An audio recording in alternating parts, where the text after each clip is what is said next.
Nah, kita ada di dalam khotbah berseri kita yang berjudul When Jesus Gets Personal. Dan ini adalah minggu yang kelima dan hari ini saya akan memberikan judul khotbah saya, You Can Serve Jesus and Still Miss Jesus. Kamu, Anda, saya bisa melayani Tuhan, tetapi juga bisa pada saat yang sama kehilangan Yesus. Dan hari ini kita akan bertemu dengan seorang karakter, yaitu seorang perempuan yang bernama Marta. Ya saudara ya. Nah, Marta bukan orang jahat, dia bukan orang yang hidupnya jauh dari Tuhan. Dia mengasihi Yesus, membuka rumahnya bagi Yesus, dan memberikan yang terbaik bagi Yesus. Namun justru di situ letak bahayanya saudara. Karena Marta tidak kehilangan Yesus karena melakukan sesuatu yang kelihatannya berdosa. Tetapi Marta hampir kehilangan Yesus karena terlalu disibukkan dengan banyak hal yang penting bahkan yang rohani. Dan mungkin itulah yang menyebabkan kisah ini relevan buat kita. Sebab banyak dari saudara dan saya bisa jadi punya hati seperti Marta yang selalu gelisah. Makanya tadi lagunya, bila hatimu gelisah. Ya kan? Percuma kita berlelah. Bersandar kepada Yesus. Nah, banyak dari kita mungkin kelihatannya di gereja. Banyak dari kita mungkin masih ibadah. Tapi mungkin hatimu gelisah. Kelihatannya melakukan yang baik. Tapi hatimu lelah. Saudara gak bersandar lagi pada Yesus. Nah, saudara ada dua cara kehilangan Yesus. Yang pertama mungkin pretty obvious. Saudara meninggalkan Yesus karena saudara menolak Tuhan. Saudara melakukan hal-hal yang bertentangan dengan Tuhan. Saudara benci baca firman. Saudara gak beribadah. Saudara gak bersekutu dengan umat Tuhan. Saudara gak peduli tentang hal-hal yang tentang Tuhan. Dan perlahan-lahan saudara hidup seolah-olah Tuhan gak ada. Itu salah satu. Tetapi yang paling bahaya adalah yang nomor dua saudara. Sibuk kerja bagi Yesus. Bahkan saudara melayani Yesus. Saudara baca Alkitab. Saudara bisa ibadah. Saudara melakukan tanggung jawabmu sebagai mungkin pelayan-pelayan Tuhan. Saudara jadi orang tua yang baik. Saudara jadi pasangan yang baik. Pemimpin yang baik. Care group leader yang baik. Orang Kristen yang baik, tetapi di tengah-tengah semuanya itu, saudara perlahan-lahan hatimu sudah tidak lagi menikmati Yesus. Yesus hanyalah menjadi bagian dari aktivitasmu, tetapi hatimu tidak di sana. Tubuhmu hadir di ibadah, mulutmu menyanyikan lagu penyembahan, tapi hatimu memikirkan target, masalah, utang, cicilan. Ya. Tubuhmu hadir di ibadah, tapi pikiranmu ada di tempat lain. Nah yang kedua ini seringkali terlihat sangat rohani dan ini lebih berbahaya. Nah mungkin saudara berpikir, wah ini kan ngomongin tentang orang yang sudah pelayanan. Berarti khotbah ini bukan saya karena saya belum pelayanan. Ya saya tahu, saudara sudah berpikir begitu. Namun kisah Marta bukan hanya tentang orang yang sibuk melayani di gereja. Kisah ini berbicara tentang setiap hati yang disibukkan oleh banyak pekerjaan sampai kehilangan pribadi yang paling berharga. Saudara meskipun saudara gak pelayanan, kita tidak harus meninggalkan Yesus untuk kehilangan Yesus.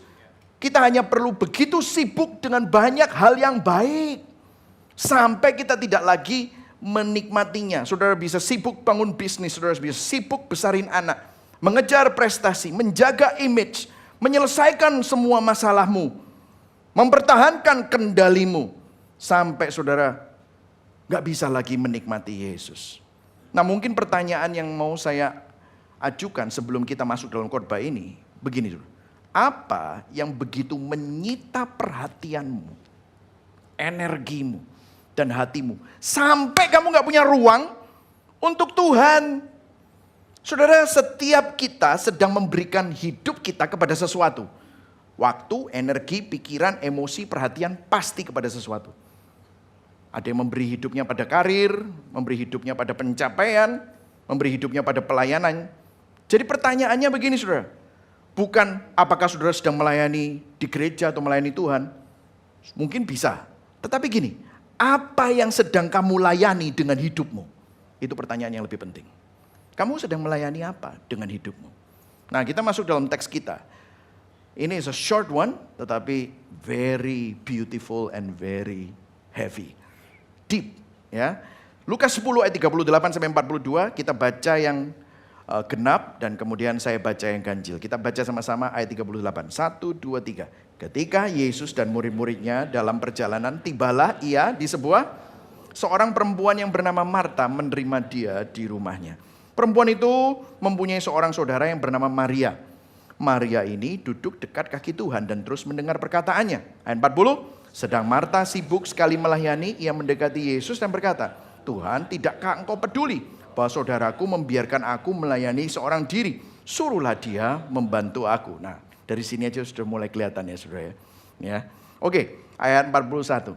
Tetapi Yesus menjawabnya, Marta, Marta, engkau khawatir dan menyusahkan diri dengan banyak perkara. Ayat 42. Tetapi hanya satu saja yang perlu. Maria telah memilih bagian yang terbaik dan yang tidak akan diambil daripadanya. Beginilah firman Tuhan. Ya, saudara. Nah saudara, ada suatu ironi yang besar. Karena Yesus ada di ruang tamu, Marta ada di dapur, Maria mendengarkan di kaki Yesus. Jarak mereka hanya beberapa meter. Namun hati Marta jauh dari ketenangan Yesus. Nah saudara, ini sebuah ironis. Disinilah kita melihat sesuatu yang mengganggu. Karena bisa loh kita itu bisa sangat dekat dengan Yesus. Kelihatannya. Tapi hati kita jauh dari Yesus. Kita dapat tahu banyak hal tentang Yesus. Kita bisa bicara tentang Yesus. Tetapi kita gak pernah dengerin dia. Kita gak pernah menikmati dia. Kita bisa melakukan hal yang baik tentang Yesus, untuk Yesus. Tapi kehilangan pribadinya, saudara. Jadi, kalau saya bisa simpulkan, kita dapat begitu sibuk dengan banyak hal baik, penting, bahkan rohani, sampai kehilangan satu pribadi yang paling kita perlukan, Yesus sendiri. Nah, saudara, poin saya ada 3. Yang pertama, kesibukan dapat menyembunyikan hatimu dan hatiku yang gelisah. Yang kedua, kita harus menerima terlebih dahulu sebelum dapat memberi. Kemudian yang ketiga, menemukan bagian yang terbaik. Ya. Nah, kita akan mulai yang pertama.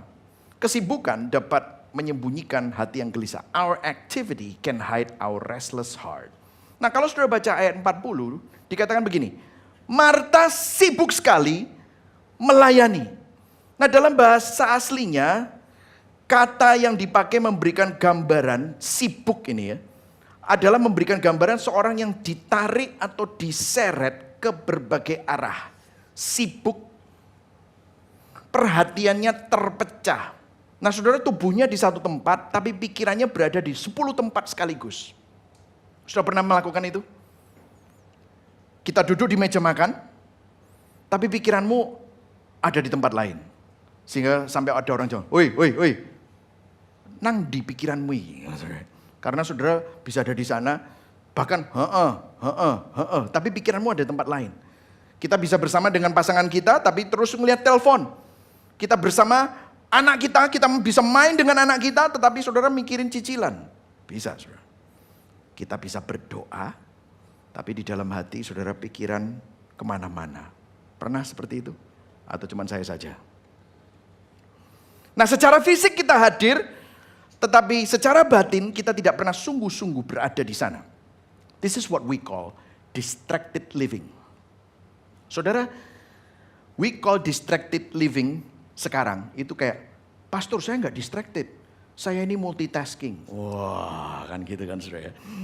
Ya kan, saudara bisa sambil nyetrika, lihat WA sambil dengerin musik dan nonton drakor. Wah, coba saudara bisa lihat kayak begitu ya saudara. Oh aku bukan distracted, tapi aku multitasking. Tapi this is a problem, secara fisik kita hadir, namun jiwa kita tercerai-berai. Kita bangun tidur, hal pertama yang saudara lihat apa? Alkitab, rohani sekali. Biasanya apa? HP langsung, belum ingat Tuhan, belum berdoa. Pikiran kita langsung dipenuhi oleh berita, pesan, kerjaan, kebutuhan orang lain. Kita berpindah dari satu notifikasi ke notifikasi yang lain. Dari satu masalah ke masalah berikutnya. Target satu ke target berikutnya. We always move. Kita nggak tahu tapi apa yang kita kejar. Sibuk. Jadwal kita penuh. Harus ngapain. Ngapain sih hidupmu? Sibuk. Repot. Sibuknya memenuhi kalender. Tetapi kesibukan itu nggak ada arahnya. Dan saudara, believe it or not, kita sering kali menggunakan kesibukan supaya kita nggak perlu berhadapan dengan apa yang ada di dalam jiwa kita. Because when you stop, that's when fear comes in. Waktu kamu nggak sibuk lagi, tiba-tiba ketakutan datang, kesepian datang, kekhawatiran datang. Nah saudara, don't get me wrong. Activity is not the enemy. Masalahnya adalah ketika activity menjadi identity. Saudara, Yesus bukan gak senang pelayanan. Yesus tidak sedang merendahkan orang yang rajin. Karena Roma 12 ayat 11 dikatakan, janganlah hendaknya kerajinanmu kendor. Loh, firman Tuhan bilang apa? Kamu perlu rajin, biarlah rohmu menyala-nyala. Layanilah Tuhan. Yohanes 9 ayat 4, kita harus mengerjakan pekerjaan Dia yang mengutus aku selama masih siang. Jadi masalahnya bukan di aktivitas. Masalahnya pada waktu aktivitas itu menentukan identitas kita. Saudara, pekerjaan itu bukan masalah. Pekerjaan itu baik. Masalahnya ketika keberhasilan pekerjaan menentukan nilai dirimu. Masalahnya pada saat uang itu menentukan keamananmu. Pelayanan gak masalah saudara. Masalahnya ketika pelayanan menentukan apakah saudara merasa berharga atau tidak. Jadi masalahnya bukan apa yang tangan kita lakukan, tetapi apa yang menjadi sandaran hati kita. Lagu tadi itu benar-benar mengena tadi waktu saya nyanyi itu. Bersandar kepada Yesus. Kamu bersandar gak sama Yesus? Nah perhatikan kontras yang dibuat oleh Yesus. Marta, Marta, engkau khawatir dengan menyusahkan diri dengan banyak perkara. Tetapi hanya satu saja yang perlu. Nah saudara, ada sesuatu yang menarik di sini. Nah saya akan mau sintesiskan buat saudara. Marta telah mengubah banyak keinginan, banyak perkara menjadi kebutuhan emosional yang tidak dapat dinegosiasikan. Nah saya akan jelaskan kepada saudara. Gini ya, makanan memang perlu disiapkan. Yesus enggak mengkritik itu. Tamu perlu dilayani. Tanggung jawab perlu dijalankan. Tapi ini problemnya. Nah saya akan bawa supaya saudara bisa relate. Oke? Progresi hati Marta. Misalnya, mulainya begini. Oh Yesus datang, berarti rumahku harus bersih. Aku harus masak. Aku harus menyiapkan makanan sambil dia istirahat. Keinginan yang baik gak? Saya mau tanya, boleh dijawab? Baik. Ya, keinginan yang baik. Nah, coba kita bawa ke hidup kita. Saudara punya keinginan. Keinginannya begini. Saya mau punya bisnis yang bertumbuh. Keinginan yang baik gak? Baik. Saya mau punya anak yang berhasil. Saya mau nikah dan pernikahanku bahagia. Saya mau pelayanan dan pelayananku berdampak. Saya ingin supaya tubuh saya sehat. Saya mau tanya semua, itu baik gak? Baik. Semua itu menjadi keinginan yang baik. Keinginan yang sehat itu dapat dibawa kepada Tuhan dengan tangan yang terbuka. Tuhan, ini loh yang aku inginkan. Tapi aku tahu engkau tahu yang terbaik. Kehendak-Mu lah yang jadi. Wah, itu udah gospel centered. Ya saudara ya. Keinginan yang sehat masih bisa menerima jawaban tidak. Karena bisa saja jawabannya tidak. Atau jawabannya tunggu, ditunda. Keinginan yang sehat masih dapat menerima jalan Tuhan yang berbeda dengan rencana kita. Tapi lihat, apa yang terjadi? Progresi hati Marta. Keinginan itu mulai menanggung beban, identitas, dan rasa aman. Saya membutuhkan ini supaya saya baik-baik saja. Rumahku harus bersih, makananku harus enak. Kalau enggak, Yesus nanti mikir apa tentang aku? Nah, mulai ya saudara ya. Perlahan-lahan hati kita berubah. Saya ingin anak saya berhasil. Bagus, tapi berubah gini. Saya membutuhkan anak saya berhasil supaya saya jadi orang tua yang berhasil. Anakku harus jadi orang supaya orang tidak pikir aku bedes gitu misalnya gitu. Ya saudara.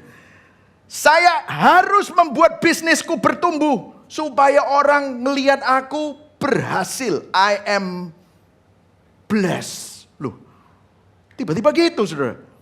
Saya membutuhkan mereka menyukai aku supaya aku berharga. Aku butuh pasanganku berubah supaya aku bisa bahagia. Bukan lagi pernikahan yang bahagia karena aku mau berubah, bukan. Saya membutuhkan pelayanan ini berhasil supaya saya dapat dilihat orang bahwa saya dipakai Tuhan. Apa yang terjadi? Keinginan yang baik tadi menanggung beban identitas dan rasa aman. Kalau tidak terjadi, aku nggak baik-baik saja. Nah, terus, saya teruskan ya saudara. Jadi apa saudara? Keinginanmu kemudian menjadi keharusan emosional. Ini harus terjadi, kalau enggak, saya enggak baik-baik saja. Jadi hal itu bukan lagi kamu inginkan, tetapi kamu harus. Anakku harus masuk sekolah sana. Omsetku harus segini. Aku harus nikah sama dia. Aku harus dapat misalnya pelayanan cuma segini. Wah, targetnya segini. Kalau enggak, nah saudara, tadi kita punya keinginan dengan tangan terbuka, habis itu mulai apa? Digenggam. Kita mulai menggenggamnya, kita mulai mengontrol keadaan, kita mengontrol orang lain, kita mencoba untuk mengontrol Tuhan, bahkan melalui doa kita. Doa kita bukan jadilah kehendakmu. Doanya berubah. Tuhan, lakukanlah, berkatilah rencanaku, saudara. Ini yang terjadi. Dan apa yang terjadi? Waktu keinginan akhirnya menjadi keharusan, harus itu akhirnya menjadi berhala. Dan our desire become our master. Dan ngomongnya apa? Tuhan, kamu gak peduli dah. Lihat. Keinginan itu akhirnya jadi kebutuhan emosional, kebutuhan menjadi keharusan, keharusan gak terpenuhi. Marta menuduh Tuhan. Tuhan, tidakkah engkau peduli? Sesuatu yang awalnya kita baik maunya, tapi akhirnya menguasai kita. Jadi keinginan yang kita pegang dengan tangan terbuka, itu bisa jadi berkat pemberian. Namun keinginan yang kita genggam sebagai keharusan akan menjadi penguasa atas hati kita. So this is what happened, saudara. Saudara, kenapa hati kita gelisah? Kenapa kita nggak bisa tenang? Kenapa kita mulai marah-marah dan bahkan menuduh Tuhan? Karena ternyata ada sesuatu yang kita genggam di dalam hati kita. Dan itu menguasai kita. Nah saudara, ada beberapa gejala. Boleh ya saudara, supaya saya kasih gejalanya. Apakah saudara nanti kalau kena ya, wah ini kayaknya gejala. Gejalanya gini saudara. Kalau saudara mulai kayak ini tadi ya. Ini kalau saudara mulai, dan saudara susah kan melihatnya. Gejalanya gimana gejalanya? Nah gejalanya ini. Nomor 1. Tenang, gejalanya cuma 3. Bukan 10. Oke saudara ya. Gejala 1. Inner turmoil. Kekacauan di dalam batin. Ayat 41. Baca sama-sama. 1, 2, 3. Marta, Marta, engkau apa? Khawatir dan menyusahkan diri dengan banyak perkara. Kata khawatir menggambarkan hati yang ditarik di berbagai arah. Dan menyusahkan diri menggambarkan kegaduhan seperti air yang terus diaduk dan gak pernah tenang. Saudara gini loh. Marta kelihatannya seperti orang yang mengendalikan keadaan. Namun sebenarnya keadaanlah yang mengendalikan dia. Dia tampak proaktif namun sesungguhnya dia sedang diseret oleh tuntutan-tuntutan yang dia buat sendiri. Nobody is asking her to do that. Ada banyak hal yang menurut Marta harus terjadi supaya dia ngerasa tenang. Saudara, kecemasan seringkali tidak hanya menyingkapkan apa yang kita takutkan. Kecemasan menyingkapkan apa yang kita sembah. That means kamu sering cemas tentang itu. Jangan-jangan itu kacau, yang bikin hatimu kacau itu adalah hal yang kamu sembah.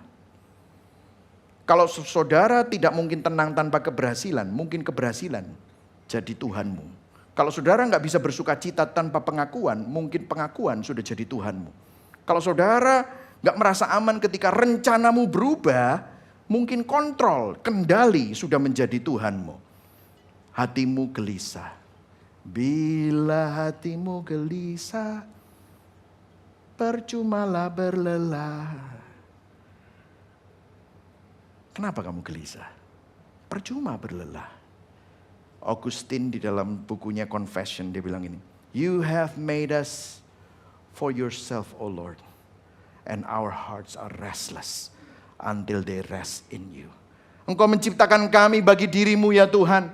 Hati kami terus gelisah sampai kami menemukan perhentian di dalam-Mu. Saudara, hati kita gelisah karena kita minta ciptaan memberikan rest yang hanya dapat diberikan oleh Tuhan. Saudara pikir kalau aku dapat posisi itu, I will be happy. Kalau anak saya berhasil, I will be blessed. Kalau keuangan saya mencapai angka tertentu, aku akan aman. Namun ketenangan itu gak pernah datang. Kenapa? Karena kita minta berkat yang Tuhan berikan. Melakukan pekerjaan sang pemberi berkat. Gejala kedua. Nah ini.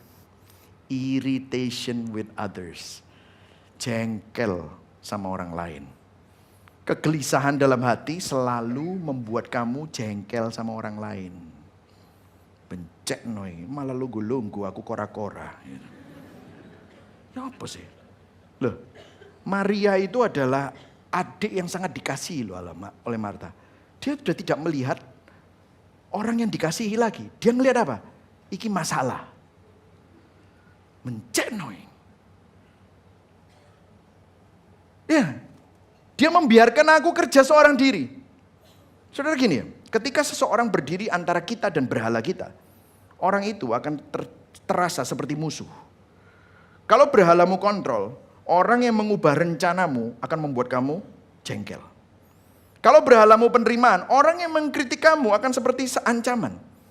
Kalau berhalamu keberhasilan anak, dan anakmu gak nurut kamu, terus punya jalan sendiri dan menurut kamu itu gak berhasil, kamu akan bilang, kamu jangan malu-maluin papa loh ya. Kalau berhalamu kenyamanan, setiap orang yang ngejar kamu, nyuruh kamu, mau jadi kortim gak? Gitu. Mau pelayanan gak? Akan terasa seperti gangguan. Kalau berhalamu keberhasilan pelayanan, orang yang gak ngikuti rundown dan agendamu, akan kerasa merusak identitasmu. Perhatikan apa yang terjadi sama Marta. Maria sudah bukan lagi orang yang dikasihi, tetapi Maria menjadi masalah yang harus diselesaikan. Ketika hati kita kehilangan Yesus, orang lain berubah jadi penghalang bagi agenda kita. Let's check our heart. Dan kemudian apa yang terjadi? Gejala ketiga, kecurigaan kepada Tuhan, suspicion of God. Tuhan, tidakkah engkau peduli? Ya apa sih? Ngomong Surabaya ngambil itu. Ya apa sih Tuhan? Kayak Tuhan itu sontoloyo gitu. Ya apa sih? Gitu saudara. Ini adalah gejala yang paling serius. Perhatikan pergeserannya saudara. Awalnya Marta melayani Yesus. Kemudian apa? Marta merintah Yesus. Suruhlah Maria adikku itu membantu aku. Dan kemudian akhirnya Marta menuduh Yesus. Tidakkah engkau peduli? Lihat progresinya. Can you see it?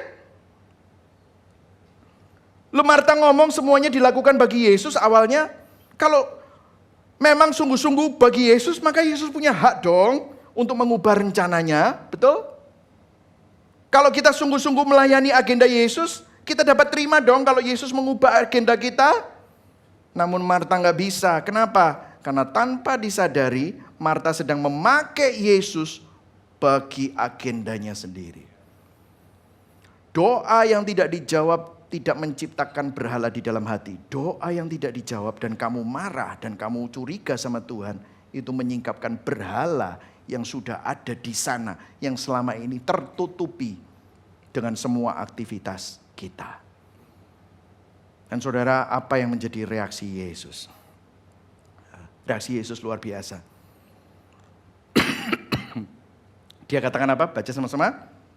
Marta, Marta. Suatu teguran yang lahir dari kasih. Saudara, Alkitab, setiap kali ada pengulangan nama menyatakan kasih dan emosi yang mendalam. Waktu Daud nangisin anaknya, dia bilang apa? Absalom, Absalom. Waktu Yesus ngelihat Yerusalem, dia bilang Yerusalem, Yerusalem. Waktu Yesus lihat Petrus mau menegur Petrus, memperingatkan Petrus, Simon, Simon. Jadi ketika Yesus berkata Marta, Marta, gak kayak orang Surabaya. Sambil geleng-geleng kepala dan ngelus dodo. Michael, itu mama saya mungkin ya. Gitu ya, gregetan, bowat gitu saudara ya. Tapi ini Yesus bukan bowat sama Marta. Marta, ini bukan omongan atasan kepada seorang staf yang tidak kompeten. Bukan seperti itu. Tapi seorang sahabat, seorang yang mengasihi. Aku tahu kamu gelisah. Aku tahu kamu tuh lelah. Dan di sini saudara, perhatikan urutan Injil. Saya mau katakan tentang urutan Injil. Dan kita masuk ke dalam poin yang kedua. Perhatikan urutan Injil. Yesus gak berkata gini, Marta tenangkan dirimu dulu. Baru nanti bisa ngomong sama aku. Dia gak bilang gitu. Yesus memanggil Marta dengan kasih. Kemudian mengundang Marta untuk keluar dari kegelisahannya. Disinilah kita bisa melihat urutan Injil. Kita masuk dalam poin yang kedua. Kita harus menerima terlebih dahulu sebelum dapat memberi. We must receive before we give. Nah, bagian ini saya mau Anda mengerti, Yesus tidak sedang mempertentangkan melayani, kerja keras, dan duduk di kaki Yesus. Bahwa kerja keras gak penting, melayani gak penting, duduk di kaki Yesus lebih penting. Tetapi Yesus membetulkan urutannya. Karena dua-dua penting. Tapi urutannya jangan dibalik. Katakan sama-sama urutannya jangan dibalik. 1, 2, 3. Urutannya jangan dibalik. Katakan pada kanan kirimu, urutannya jangan dibalik. Nah, amin saudara ya. Urutannya jangan dibalik. Coba kita lihat di sini. Lukas 10 ayat 39. Baca sama-sama. 1, 2, 3. Maria ini duduk dekat kaki Tuhan dan terus mendengarkan perkataannya. Jadi kita harus belajar bahwa urutan Injil itu begini. Kita harus menerima sebelum dapat memberi. Kita menerima kasih Kristus sebelum mengasihi orang lain. Kita menerima identitas dari Kristus sebelum kerja. Kita menerima rasa aman dari Tuhan sebelum menghadapi semua ketidakpastian di dalam dunia ini. Kalau saudara nggak dapat hidup dari sumber yang tidak pernah kita datangi, saudara nggak akan pernah mendapatkan isinya. Teko itu akan keluar air kalau diisi oleh air. Kalau nggak pernah diisi oleh air, maka nggak ada airnya. Demikian juga jiwa manusia. Nah saudara, ini adalah pola Alkitab. If you see what Jesus did kepada murid-muridnya, Markus 3 ayat 14. Baca sama-sama yang ini. 1, 2, 3. Ia menetapkan apa? 12 orang untuk menyertai dia. Stop dulu sampai sini. Awalnya menyertai dia dan apa? Untuk diutusnya memberitakan Injil. Lihat urutannya. With Jesus first, menyertai. Baru sent by Jesus. You need to have Jesus presence first before you do mission. Saudara perlu communion with Jesus before you can have commission for Jesus. You need to be with Jesus before you do things for Jesus. Perhatikan ini urutannya. Ini bukan hanya prinsip bagi pelayan gereja. Ini adalah urutan bagi seluruh kehidupan kekristenan. Kita berada di dalam Kristus sebelum berkarya bagi Kristus. Kita terima identitas sebagai anak sebelum menjalani peran sebagai orang tua, sebagai profesional, sebagai pengusaha, sebagai pemimpin. Masalahnya kita suka langsung lompat, saudara. Kita mau produktif, kita langsung berhasil, kita langsung berdampak. Kita akhirnya apa? Pembuktian diri. Kekristenan tidak dimulai dengan apa yang harus kamu kerjakan. Tetapi kekristenan dimulai dengan apa yang Kristus selesaikan bagi kamu. Apa yang Kristus sudah kerjakan bagi kamu. Yesus berkata di dalam Yohanes 15. Baca sama-sama yang bawah ini. 1, 2, 3. Tinggallah di dalam aku. Di luar aku kamu tidak dapat berbuat apa-apa. Yesus pokok dan kitalah carangnya. Tinggallah di dalamnya. Baru bisa berbuah. Tinggal dulu baru berbuah. Saudara, dia nggak berkata bahwa buah adalah hasil supaya kita bisa tinggal di dalam Kristus. No, kita tinggal dulu baru buah itu adalah muncul dengan sendiri. Muncul. Jadi buah bukan harga yang kita bayar supaya kita diterima Kristus, bukan. Tetapi buah itu natural because we abide in Christ. Nah saudara, Saya mau mengajak kita untuk sadar problemnya itu dengan lifestyle kita. Saudara, kalau kita lihat budaya, gimana kita bisa abide? Gimana kita bisa tinggal? Gimana kita bisa merasakan kasih Tuhan? Oh ya, waktu ibadah, nyanyi, nangis, apakah itu? Well, salah satu cara untuk kita tinggal di dalam Kristus adalah firman. Membaca firman, mendengar firman, merenungkan firman, mengkhotbahkan firman sama dirimu.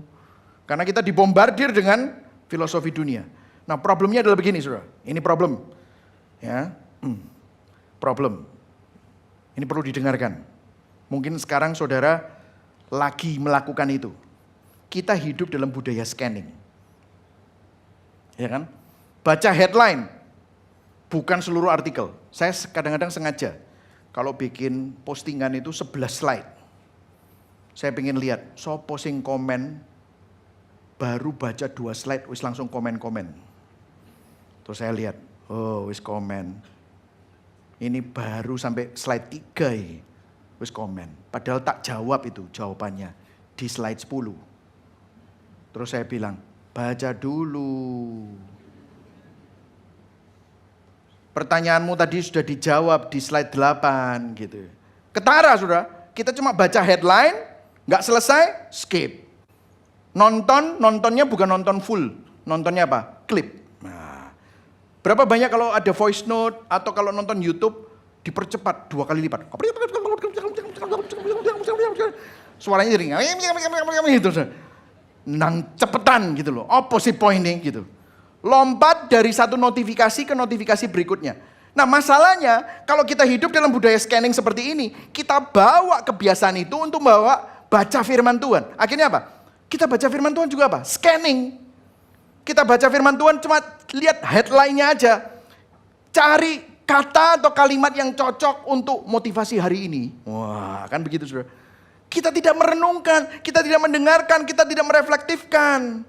Kita buka Alkitab hanya untuk cari sesuatu yang cocok dan kemudian langsung sibuk dengan semua notifikasi-notifikasi kita dan masalah-masalah kita. Saudara lihat, Maria duduk di kaki Yesus. Apa itu maksudnya? Duduk di kaki Yesus itu bisa banyak. 3 saja ya, saudara, secara cepat. Yang pertama adalah menundukkan diri kepada otoritas Kristus. Humble submission. Artinya apa? Maria nggak bilang gini, aku mau ngurungokno perkataan Yesus yang cocok buat aku, sing mana ya? Gitu. Nggak gitu. Dia meletakkan pikirannya di bawah firman Kristus. Kemudian yang kedua, memberikan perhatian yang terpusat. Focus attention. Berapa banyak di sini yang nggak fokus? Tadi begitu kita ngomongin tentang jamuan makan, langsung sudah ingetin penyetan, babi, gitu ya saudara ya. Mukanya begini ngeliatin saya. Tapi tiba-tiba jalan di restoran sambel gitu saudara ya. Nah ini kan fokus attention. Saudara, firman itu perlu bukan hanya memberikan informasi, tetapi mengkoreksi asumsi kita. Mazmur 1 berkata bahwa orang yang merenungkan Taurat Tuhan siang dan malam seperti pohon yang ditanam di tepi aliran air. Pohon itu tidak bertumbuh hanya kena semprotan air dikit-dikit. Bukan, tetapi tinggal dekat sumber air. Dan ketiga, persekutuan pribadi yang dinikmati. Saudara, kita tidak datang kepada firman hanya untuk dapetin informasi, solusi. Tapi saudara bersekutu. Do you see the beauty of Christ? Nah, secara cepat ya, secara cepat. Ini slide ini boleh difoto, terus dipraktekkan ya, fotoan ini. Nah, ya, cepat-cepat aja. Saudara, aplikasi minggu ini datang kepada firman secara pribadi. Sediakan waktu yang tidak tergesa-gesa. Jangan kasih Tuhan itu hanya waktu yang sisa-sisa. Sisa-sisa itu maksudnya apa? Oh pastor, saya selalu baca Alkitab sebelum tidur.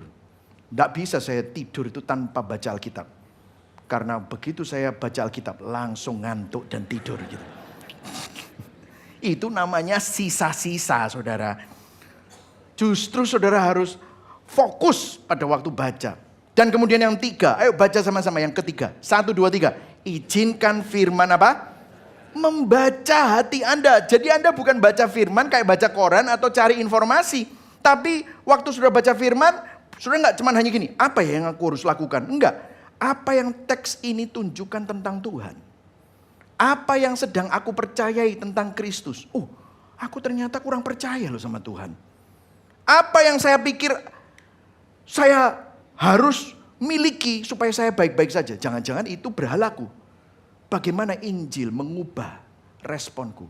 Nah itu baca, mengizinkan firman membaca hatimu. Terus belajar diam. Saudara tahu nggak latihannya? Tadi katekismus. Saya ada teman saya pertama kali datang ke gereja, ke Gibeon. Terus dia tiba-tiba selesai kebaktian ngomong sama saya. Tadi itu ada bagian tiba-tiba keyboardnya mandek. Orangnya diam. Aku sampai bingung. Loh, apa ini? Lampu mati tak? Gitu, saudara. Saudara tahu, diam itu enggak enak. Pernah nggak coba diam? Tiba-tiba keluar semua. Insecurity, semua keluar. Nah itu harus ditenangkan. Be still and know that I am God. In the midst of all your sorrow, semua badaimu. Dan terima kembali identitas Injil. Khotbahkan Injil sama dirimu. Nah mungkin saya tahu ada beberapa dari Anda yang sudah hidup di dalam Injil Kristus, anugerah. Mungkin saudara dengar ini, hari ini Pastor Mike khotbahnya legalistik. Kita harus baca firman katanya. Kan kalau kita itu kan bukan harus baca firman, tapi haus. R-nya tuh hilang, haus, bukan harus. Nah terus kalau nggak haus, ya dinteni sampai haus. Saudara, ini ya masalah saudara. Kenapa? Saya tahu ada beberapa saudara punya pikiran seperti itu. Ini legalistik. Makanya saya siapkan quote ini. Dallas Willard, spiritual discipline. Dia berkata begini, grace is not opposed to effort. Anugerah tidak bertentangan dengan usaha. Saudara duduk baca firman usaha, betul ya? Tetapi anugerah itu bertentangan dengan usaha atau upaya untuk dapetin kelayakan. Earning. Kalau saudara baca firman supaya saudara diberkati, nah itu salah. Kalau saudara baca firman supaya Tuhan senang, itu salah. Karena Tuhan sudah memberkati saudara dengan Kristus. Dan karena saudara punya Kristus, Tuhan sudah senang sama saudara. Tetapi waktu saudara baca firman, itu untuk mengkalibrasi hatimu yang mudah melenceng. Hatimu yang selalu dibombardir dengan filosofi-filosofi dunia. Jadi artinya kita boleh disiplin, bekerja keras untuk mempersiapkan hati, ketemu Tuhan, untuk belajar baca firman. Tapi kita tidak melakukan semua itu untuk membeli kasih Allah. Atau membuktikan nilai diri kita. Tetapi justru karena saudara dikasih, aku ingin mempelajari apa sih kasih Tuhan buat aku. Sehingga hidup saudara lahir dari anugerah yang membuat saudara dapat bekerja keras tanpa menjadikan hasil sebagai Tuhan. Jadi kalau saya bisa simpulkan begini saudara. The gospel itu tidak memilih antara Maria dan Marta. Karena Injil nggak pasif. It's not passive withdrawal atau menghindari tanggung jawab. The gospel itu juga bukan performa. Restless performance. Performa untuk membuktikan diri. No. Injil itu seperti jalan ketiga. It's restful activity. Saudara duduk di kaki Yesus supaya saudara bisa bangkit untuk kerja buat kemuliaan Tuhan. Yang setuju katakan amin. Injil membentuk kita. Ayo baca yang ini nih, yang kecil ini, yang paling bawah. Ayo baca sama-sama. 1, 2, 3. Injil membentuk kita memiliki hati yang beristirahat seperti Maria dan tangan yang bekerja seperti Marta. How do you do that? Sekali lagi, when you put Christ at the center. The supremacy Christ. Letakkan Kristus menjadi pusat yang utama. Kristus menjadi pusat kehidupanmu. Nanti yang lain, hal-hal lain akan menemukan tempatnya sendiri-sendiri. Yang setuju katakan amin. Nah yang ketiga, terakhir. Menemukan bagian yang terbaik. Finding the better portion. Ayat 42 dikatakan begini. Baca sama-sama. 1, 2, 3. Hanya Maria telah... Katakan sama-sama bagian yang terbaik. Saudara perhatikan kata bagian. Sekali lagi, bagian yang terbaik. Dalam perjanjian lama, kata bagian sering digunakan untuk berbicara tentang Allah sendiri menjadi milik pusaka atau warisan dan harta bagi umatnya. Mazmur 16 ayat 5, ya Tuhan kaulah bagianku warisanku. Mazmur 73 ayat 25, meskipun dagingku, hatiku habis lenyap, gunung batuku dan bagianku. Ratapan 3:24, baca yang paling bawah, 1, 2, 3. Tuhan adalah bagianku, kata jiwaku. Oleh sebab itu aku berharap kepadanya. Jadi bagian yang terbaik itu bukan sekedar hidup yang lebih tenang, atau jadwal yang lebih seimbang, atau kemampuan mengelola waktu. Bukan, bagian yang terbaik adalah Tuhan sendiri. Dan Maria tidak hanya memilih untuk mendengarkan Yesus, tapi di sini Maria memilih Yesus. Mary choose Jesus as the better portion, the best portion. Nah, problemnya begini saudara. Saya mau tanya sama saudara sebagai pertanyaan reflektif. Apakah kita menginginkan pemberian Tuhan daripada Tuhan sang pemberi? Do we really treasure the gift or do you treasure the giver? Bayangkan kalau seorang ayah pulang dari luar negeri dan dia pasti belikan oleh-oleh untuk anaknya, tapi begitu pintu dibuka, anaknya nggak lihat papanya, langsung kepada tangannya, papa beli apa buat aku?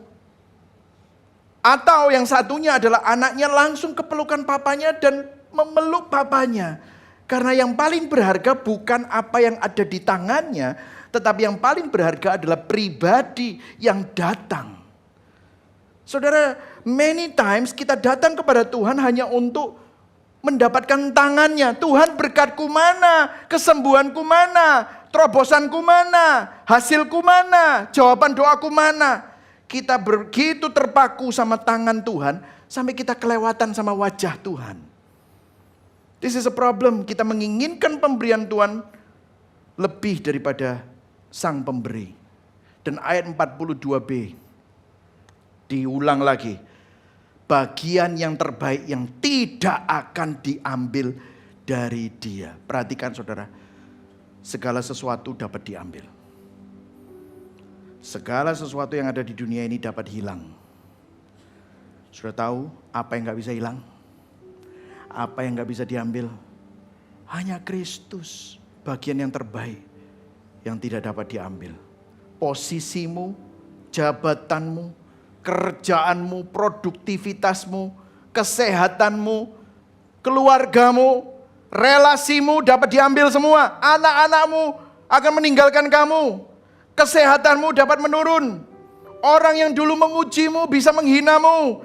Pelayanan yang kamu bangun bisa hilang. Kemampuan yang kamu banggakan bisa stop karena hidupmu, tubuhmu melemah. Apa yang menjadi bagian terbaik? Kalau karir menjadi bagian terbaikmu, kamu akan hancur kalau karirmu hancur. Kalau keberhasilan anak adalah bagian terbaikmu, pada waktu anakmu gak berhasil, kamu juga akan hancur. Kalau penerimaan manusia adalah bagian terbaikmu, kamu akan kecewa, putus asa waktu kamu ditolak. Namun kalau Kristus adalah bagian kita, maka kita tetap memiliki yang terutama, sekalipun yang lain hilang. Saudara, saya nggak khotbah ini dari konsep teologis kosong. Saya ngalami. Waktu semua apa yang saya banggakan, semua pencapaian saya hilang. Gone. Disita. Apa yang saya bangun, gone. I was just devastated. Hancur. Saya sudah hamba Tuhan. Teologi yang saya bangun di atas itu, kalau kamu melayani Tuhan, Tuhan pasti akan melayani kamu. Kalau kamu susah-susah buat Tuhan, kamu pasti akan diberkati berlimpah-limpah. Gone. Saya kecewa sama Tuhan. Pikiran saya tentang Tuhan salah. Semua yang saya bangun habis. Saya baru sadar bahwa itu semua fana. Tapi kehilangan yang menyakitkan itu justru membuat saya perlahan-lahan sadar bahwa yang saya butuhkan bukan itu semua untuk mempunyai nilai diri. Di tengah-tengah saya kecewa sama Tuhan, justru saya melihat semuanya terlepas dari tangan saya. Tapi ada tangan Tuhan yang tidak pernah melepaskan hidup saya. Ketika banyak hal terlepas dari tangan saya, Kristus tidak pernah melepaskan saya. Kristus justru mengembalikan semua yang saya pikir berharga itu, justru Tuhan rubah. Aku yang paling berharga. Di situ saya temukan Kristus. Di situ saya temukan Injil seperti harta karun. Saya tidak bisa mendapatkan jawaban semuanya, tapi satu-satu. Saya mulai belajar, saya belajar ulang, dekonstruktif. Saya rekonstruktif lagi semua apa yang saya percayai. Satu hal yang saya tahu, Kristus tidak pernah melepaskan saya. Sehingga saya punya Kristus. Itu yang paling berharga buat saya. Dan hari ini kalau saya ada di sini, itu semata-mata karena anugerah Tuhan yang memegang hidup saya. Jadi pertanyaannya gini, jika semuanya hilang, apakah Kristus cukup? Is Christ enough? Jangan terburu-buru jawab, saudara. Kalau Tuhan mengizinkan semuanya hilang, apakah Kristus cukup? Nah mungkin sampai sini sudah bilang, wah ini terlalu radikal. Harganya terlalu mahal. Bagaimana saya bisa melakukannya? Bagaimana aku bisa hidupi kayak gini? Apakah Kristus cukup? How can I know that Christ is enough? Saudara tahu, ada yang pernah melakukannya di mana dia kehilangan semuanya untuk melayani. Kehilangan semuanya untuk memberi. Disinilah gospel connection-nya. Pertanyaan yang penting adalah begini. Siapa yang kehilangan semuanya demi memberi dan melayani? Siapa yang berkorban meninggalkan kekayaan yang paling mulia dan meninggalkan tempat yang paling nyaman, kehilangan persekutuan yang paling indah? Dia rela kehilangan semuanya ini untuk mendapatkan saudara dan saya. Namanya Yesus. Markus 10 ayat 45 berkata, anak manusia datang bukan untuk apa? Dilayani. Melainkan untuk apa? Melayani dan memberikan nyawanya. Saudara, Marta sedang mempersiapkan meja untuk melayani Yesus. Namun Injil memberitahukan sesuatu yang jauh lebih indah. Yesus tidak datang terutama untuk kita melayaninya. Yesus datang untuk melayani kita. Kita pikir kita yang harus melayani Tuhan.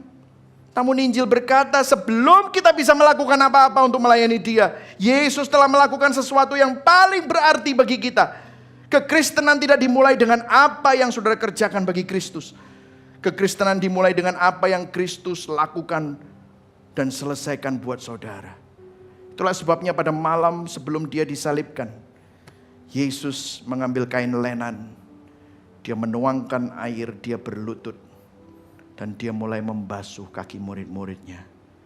Petrus keberatan. Tuhan, engkau mau membasuh aku? Membasuh kakiku? Gak bisa Tuhan. Kenapa Petrus keberatan? Karena pekerjaan itu terlalu rendah buat seorang rabi, Mesias. Seorang raja. Itu pekerjaan hamba. Namun Yesus berkata, itu saya tulis di situ. Ada kata-kata yang sama yang diulang tadi. Baca sama-sama. Jikalau aku tidak membasuh engkau, tidak mendapat bagian di dalam aku. Kalau aku tidak membasuh engkau, engkau tidak mendapat bagian di dalam aku. Perhatikan kata bagian. Artinya begini. Kita mendapat bagian dalam Kristus bukan karena kita cukup bersih untuk melayani Dia. No. Kita mendapat bagian dalam Kristus karena Kristus lebih dulu merendahkan diri untuk membersihkan kita. Kita tidak dapat terlebih dahulu menunjukkan pelayanan kita kepada Tuhan. No! Kristus harus lebih dulu melayani kamu. Kristus harus lebih dulu membersihkan kamu. Kristus harus lebih dulu melayani kita. Makanya dikatakan di Filipi 2, dia yang tidak menganggap kesetaraannya dengan Allah sebagai milik yang harus dipertahankan. Dia mengosongkan dirinya, mengambil rupa menjadi apa? Seorang hamba. Menjadi sama dengan manusia, merendahkan dirinya. Taat sampai mati. Mati disalib. Sang Tuan menjadi hamba. Yang layak dilayani, datang untuk melayani. Yang layak menerima kemuliaan, menjalani kehinaan. yang tidak pernah berdosa menanggung hukuman para pendosa. Sampai dia katakan apa? Sudah selesai. Lunas. Komplit. Lengkap. Kamu gak bisa nambahin apa-apa. Kalau kamu bisa melayani, itu ucapan syukur. Bukan untuk nambahi harga. Harganya lunas. Hari ini saudara sudah lunas. Kenapa hatimu gelisah? Hari ini kamu punya bagian yang terbaik. Kenapa hatimu bersandar di tempat yang lain? Hari ini tangan Tuhan yang memegang hidupmu. Jangan gelisah. Bersandar kepada Yesus. Rest karena dia sudah membayar lunas. Amin saudara. Kata-kata yang terakhir nih ya. Baca sama-sama. 1, 2, 3. Orang Kristen tidak hidup untuk membuktikan diri. Namun hidup dari karya Kristus yang sudah selesai. Berikan tepuk tangan buat Tuhan kita. Amin. Ini yang mengubah seluruh kehidupan kita. Saudara kerja bukan supaya bernilai. Saudara kerja karena di dalam Kristus kita sudah bernilai. Kita tidak membesarkan anak untuk membuktikan bahwa kita orang tua yang berhasil. Tapi kita mengasihi anak karena kita telah dikasihi oleh Bapa di surga. Amin saudara. Jadi terbalik semuanya. Itulah sebabnya hari ini saya mau supaya saudara sadar. Kalau hatimu gelisah di sini, bersandarlah kepada Yesus. Karena dia sudah melayani saudara. Dia sudah membayar harganya lunas. Bersandarlah, berdoalah kepada dia. Dengarkan dia. Khotbahkan Injil sama dirimu sendiri. Kalau saudara ingin tahu, ini sedikit promosi ya. Kalau saudara ingin tahu caranya membaca Alkitab tadi saya kasih ya, cepat sekali. Masih mau foto, susah ngelakuinnya. Ikutlah APB ya saudara ya. Oke, orang berinjil. Mari sama-sama baca dari sini ke sini ya saudara ya.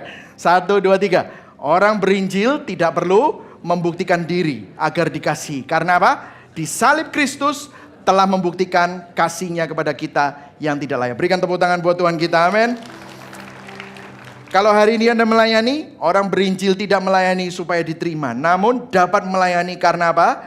Di dalam Kristus sudah menerima bagian yang terbaik. Dan yang terakhir, orang berinjil tidak mudah hancur saat mengalami kehilangan. Karena Kristus yang paling berharga adalah kecukupannya. Mari sama-sama kita bangkit berdiri. Kita akan naikkan sebuah lagu. His glory and my good. Sudah diberkati hari ini, amin. Jadi reflektifnya ya saudara ya. Apakah saudara menikmati Yesus atau saudara pakai hal-hal lain untuk membuat hidupmu berharga atau layak? Berhenti saudara. Ketika rencanamu terganggu atau situasi tidak sesuai dengan apa yang kamu harapkan, apakah responmu menunjukkan bahwa Kristus adalah Tuhan? Atau saudara membuat keberhasilan dan pengakuan itu menjadi berhala bagimu? Dan yang ketiga paling susah memang. Jika semuanya hilang, apakah saudara percaya bahwa Kristus cukup bagimu? Kristus adalah bagian yang terbaik.